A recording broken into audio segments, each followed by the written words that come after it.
Hi, welcome to 4 Minutes of Film with me, Rhianna. This week I'm reviewing The Quiet Ones, The Raid 2 and Calvary. So let's start with The Quiet Ones.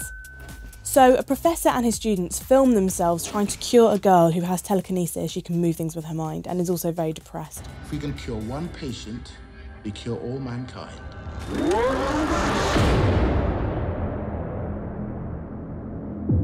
What story are you looking for?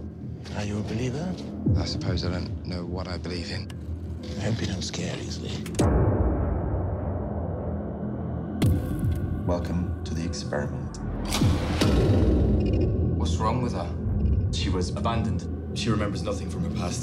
So it's obviously a horror film. It's very, very jumpy, but behind the jumps there wasn't really much substance. So I would be like shielding my eyes and then thinking, oh, what did I do that for? There was nothing there, it was rubbish.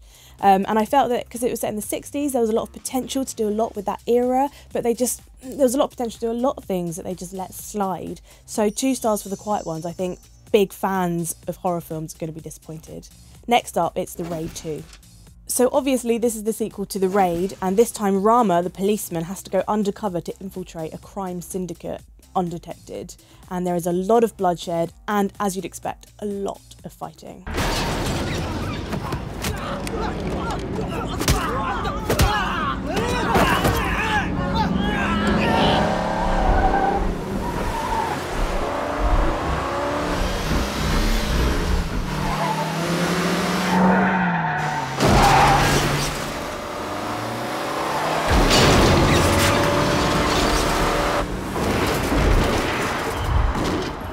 Fans of extreme martial arts films are going to love this because there is a lot of hand-to-hand combat, not nearly as much gunfighting as in the first Raid. And don't worry if you haven't seen the first film, because this pretty much acts as a standalone film in itself.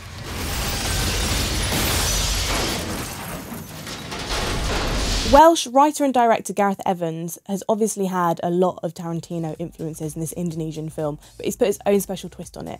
It doesn't have quite the same impact as The Raid because at 150 minutes is a long time to keep your audience interested, but it's so high octane and there is so much at stake that somehow he manages it. I love this film. 4 stars for The Raid 2. And finally, it's Calvary. So right at the beginning of the film, this happens. I'm here to listen to whatever you have to say. I'm going to kill you, Father. Certainly a startling opening line. And so the plot begins. A priest takes a confession from a man who says he's going to kill him in 1 week, and then the rest of the film is a daily account of what this priest gets up to and how he deals with this idea that in 1 week he might not still be here. Finish with all your gobbledygook. Every life is sacred, Frank, for God's sake. Some are less sacred than others. The commandment, thou shalt not kill, does not have an asterisk referring you to the list of instances where it's okay to kill people. What about self-defense? It's a tricky one, all right.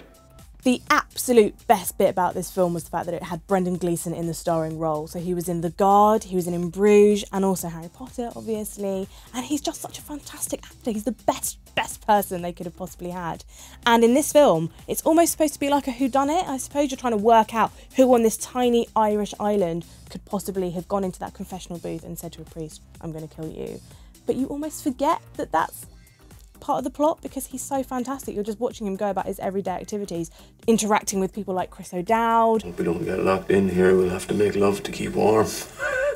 And Dylan Moran, and it's so wickedly funny. It's that black comedy that is, I think, one of my favourite genres of all time. So 4 stars for Calvary. And next week, you can catch me interviewing the cast of The Amazing Spider-Man, and I'll be reviewing Locke, the new Tom Hardy film. So click here to subscribe and make sure you catch it.